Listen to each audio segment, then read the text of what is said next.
आखिर कई लोग समुद्र से शार्क को पकड़कर उसके पंख क्यों काट लेते हैं, फिर उस पंख कटी हुई शार्क को वापस समुद्र में ही क्यों फेंक देते हैं, और आखिर लोग शार्क के साथ इतना क्रूर व्यवहार क्यों करते हैं, फिर पंख कटी हुई शार्क के साथ क्या होता है, चलिए जानते हैं शार्क के इस खौफनाक रहस्य के बारे में। दरअसल शार्क के इस हालत को समझने से पहले हमें उसके शरीर के बारे में जानना होगा।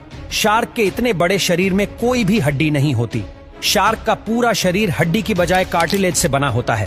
कार्टिलेज ऐसा पदार्थ है जो इंसान के कान में और नाक के आगे के हिस्से में देखा जाता है और वह हड्डी के मुकाबले ज्यादा लचीला होता है।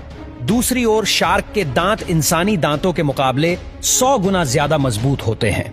टाइगर शार्क जैसी कुछ प्रजाति अपने जीवन काल में 30,000 से अधिक दांत बदल सकती है, क्योंकि उनके दांत जब टूट जाते हैं तो नए दांत हर 8 से 10 दिनों में विकसित हो जाते हैं। शार्क अपने नाक से सिर्फ सूंघने का काम ही करती है। वह इंसानों की तरह नाक से सांस नहीं ले सकती। सांस लेने के लिए शार्क अपने शरीर पे रहे गिल्स का उपयोग करती है। शार्क की सांस लेने की प्रक्रिया भी अन्य मछलियों से काफी अलग होती है। शार्क मछली को सांस लेने के लिए लगातार तैरना पड़ता है। जैसे जैसे शार्क आगे तैरती है वैसे वैसे पानी उसके मुंह में आता है और वहीं पानी में से शार्क ऑक्सीजन लेती है और पानी को वापस अपने गिल्स के माध्यम से बाहर छोड़ देती है।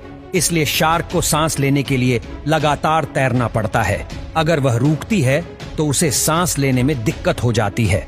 आइए अब जानते हैं कि कई लोग शार्क को पकड़कर उसके पंख क्यों काट देते हैं।